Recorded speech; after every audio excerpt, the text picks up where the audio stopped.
Hello everyone, आप देख रहे हैं चैनल अमीन इन्फो। सेमेस्टर 3 और 5 और 7 और साथ साथ एक्स स्टूडेंट सीबीसीएस और एनईपी के जो ईआर के फॉर्म निकले हुए हैं उसमें बहुत सारे बच्चों को प्रॉब्लम फेस करने को मिल रही है। आइए डिस्कस करते हैं वन बाय वन क्या क्या प्रॉब्लम है। सबसे पहली प्रॉब्लम ये है कि जब एग्जामिनेशन फॉर्म भरने के लिए जाते हैं, अपना रोल नंबर बारकोड डाल के प्रोसीड करते हैं, इंस्ट्रक्शन वाला पेज खुल जाता है, उसके बाद ऊपर मेन्यू वाले सेक्शन में जाके एग्जामिनेशन पे क्लिक करते हैं तो पेज आगे प्रोसीड नहीं होता। ये वाली प्रॉब्लम सेमेस्टर 3 के साथ भी आ सकती है, 5 के साथ भी आ सकती है, 7 के साथ भी आ सकती है या ईआर एग्जाम फॉर्म के साथ भी आ सकती है। तो ये जो प्रॉब्लम है ये मैक्सिमम सभी के साथ आ रही है, जो भी बच्चा रिस्पेक्टिव कैटेगरी का फॉर्म भर रहा है। यानी कि अगर ईआर वाली कैटेगरी के साथ आ रही है तो सभी के साथ आ रही है, सेमेस्टर 7 के साथ आ रही है तो सभी के साथ आ रही है। तो इस कैटेगरी के लिए आपको इंतज़ार करना पड़ेगा। मुझे उम्मीद है कि अब दिवाली का फेस्टिवल जब निकल जाएगा तो जब कैंपस में वो जो एडमिनिस्ट्रेटिव वर्क है दोबारा स्टार्ट होगा तो वो लोग इस प्रॉब्लम को सॉर्ट आउट कर देंगे। प्लीज़ इंतज़ार कीजिए। दूसरा इशू यहाँ पर ये है, जो भी बच्चा प्रमोट हो गया है नेक्स्ट ईयर में, जैसे मैं अगर मान लीजिए सेमेस्टर 5 में प्रमोट हो गया हूँ, जब मैं फॉर्म भरने के लिए जा रहा हूँ तो वहाँ पर सेमेस्टर 5 के सब्जेक्ट्स मुझे नहीं दिखा रहा, मुझे सेमेस्टर 3 के ही सब्जेक्ट दिखा रहा है। ये भी काइंड ऑफ एरर है, ठीक है। आप इसके लिए भी कुछ दिन इंतज़ार कीजिए, प्लीज़ इंतज़ार कीजिए। मैंने कल एक वीडियो आप लोगों को बनाकर दी थी कि लास्ट डेट एक्सटेंड होगी या नहीं होगी, उस वीडियो को ज़रूर देखिए और हमारा टेलीग्राम ग्रुप ज़रूर ज्वाइन करें, डिस्क्रिप्शन बॉक्स में लिंक है। इसके अलावा जो 7th सेमेस्टर का फॉर्म भरने के लिए बच्चे इंटरेस्टेड हैं, जिन्होंने कॉन्सेंट फॉर्म में येस करा था और अब 7th सेमेस्टर का फॉर्म भरना चाहते हैं, तो मैंने अभी तक कोई भी ऐसा स्टूडेंट नहीं देखा जिसने 7th सेमेस्टर के सब्जेक्ट्स फिल कर दिए हों सक्सेसफुली और फीस भर दी हो। तो 7th सेमेस्टर में दिक्कतें आ रही हैं, एसओएल की वेबसाइट पर स्ट्रक्चर तक अवेलेबल नहीं है, तो मुझे लगता है उस वजह से 7th सेमेस्टर के फॉर्म स्टिल पेंडिंग है। नोटिस में उन लोगों ने ज़रूर लिखा है कि 7th सेमेस्टर के भी हमने फॉर्म निकाल दिए हैं, बट वो पेंडिंग है, आप लोग इंतज़ार कीजिए। इसके अलावा जो एक्स स्टूडेंट हैं, एनईपी के हों या सीबीसीएस के हों, पहले सीबीसीएस 2020 वाले बच्चों से ये बात क्लियर कर दूं, आपके फॉर्म अभी निकले नहीं है, प्लीज़ इंतज़ार कीजिए।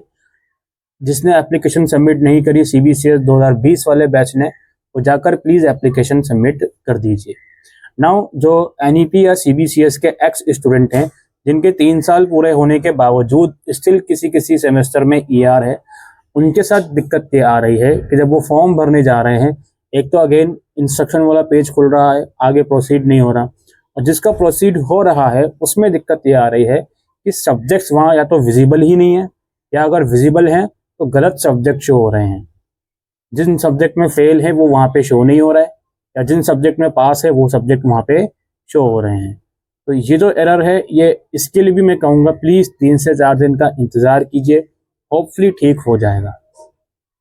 इसके अलावा अगर आप फॉर्म भरने के लिए जा रहे हो सेमेस्टर 3 या 5 का, या इवन इन फ्यूचर सेमेस्टर 7 का भी फॉर्म भरोगे, आपका प्रीवियस किसी ईयर में ईआर भी है, अगर वो ईआर वाला सब्जेक्ट वहाँ पे शो ही नहीं हो रहा, सिर्फ आपके करंट सेमेस्टर के सब्जेक्ट शो हो रहे हैं, या फिर अगर आपका पहले कभी एब्सेंट लगा था वो ठीक हो गया है, उसके बावजूद भी फॉर्म के अंदर उस सब्जेक्ट के आगे एफ लिखा हुआ है और ऑटोमेटिकली उस पर राइट टिक है, तो ये जो प्रॉब्लम्स हैं ये कैंपस जाके सॉल्व होंगे। घर बैठकर ये प्रॉब्लम सॉल्व नहीं होती। ये ऐसी प्रॉब्लम है हर साल बच्चों को आती है कि जिन सब्जेक्ट में फेल है वो वहाँ पे शो नहीं हो रहा, जिन सब्जेक्ट में फेल थे, एब्सेंट थे, अब ठीक हो गया, वो भी वहाँ पे शो हो रहा है। तो ये प्रॉब्लम कैंपस जाकर ही रिजॉल्व होंगी, आपको कैंपस जाना ही पड़ेगा। दूसरी बात हमारी ये है पेमेंट वाली दिक्कत। देखो, पेमेंट के रिगार्डिंग मैं इतना कहूँगा, जब आप पेमेंट के लिए जाते हो, जिन बच्चों ने पेमेंट कर दी, सक्सेसफुली डिडक्ट हो गई पेमेंट, उसके बाद अपने स्टूडेंट डैशबोर्ड में जाइए, माय अकाउंट के सेक्शन में जाइए, वहाँ पे फी रिसिप्ट आपको मिलेगी। जो सेमेस्टर 3 एनईपी वाले बच्चे हैं उसी ऑप्शन पे दोबारा क्लिक कीजिए, वहाँ पे फी रिसिप्ट आपको मिलेगी। अच्छा, एक बात और यहाँ पे निकल के आ रही है, जो गर्ल्स स्टूडेंट हैं जिनका प्रीवियस ईयर में 8.5 सीजीपीए आया है, उनको अब नेक्स्ट ईयर में एडमिशन फीस में डिस्काउंट नहीं मिल रहा। पिछले साल मिला था, इस साल नहीं मिल रहा। तो अगर आपकी 8.5 सीजीपीए लास्ट ईयर आई है और आपका कोई ईआर नहीं है लास्ट ईयर, तो उस कंडीशन में अगर आपको फीस में रिलैक्सेशन नहीं मिल रहा तो कैंपस जाके कंप्लेन कीजिए इस चीज के रिगार्डिंग। ठीक है, तो ये सारे जो प्रॉब्लम्स आ रहे हैं आप लोगों को सेमेस्टर 3, 5 या 7 के रिगार्डिंग, मैंने इससे पहले भी वीडियो बनाई थी और मैंने कहा था कि यार थोड़ा दिन वेट करो, प्रॉब्लम सॉर्ट आउट नहीं होती तो कैंपस चले जाइएगा। इतना ही हम लोग कह सकते हैं, लेकिन उसके बावजूद बच्चे बार बार कह रहे हैं कि सर मेरे में ये एरर है। वो बात आपकी वाजिब है, लेकिन आप लोग इंतजार करने के अलावा कुछ कर नहीं सकते। दोबारा मैं रिपीट करूंगा, इस वीडियो में अगर कोई प्रॉब्लम डिस्कस करने से रह गई हो तो प्लीज आप ये एज्यूम कर लें कि उस प्रॉब्लम के रिगार्डिंग या तो 3 से 4 दिन इंतजार करें, उसके बावजूद भी वो प्रॉब्लम सॉर्ट आउट नहीं होती तो प्लीज कैंपस जाके उसके बारे में बात कीजिए। That's it. थर्सडे या फ्राइडे तक कैंपस चले जाइएगा। उम्मीद करता हूँ ये वीडियो आपको यूजफुल लगी हो, तो वीडियो को शेयर करिए।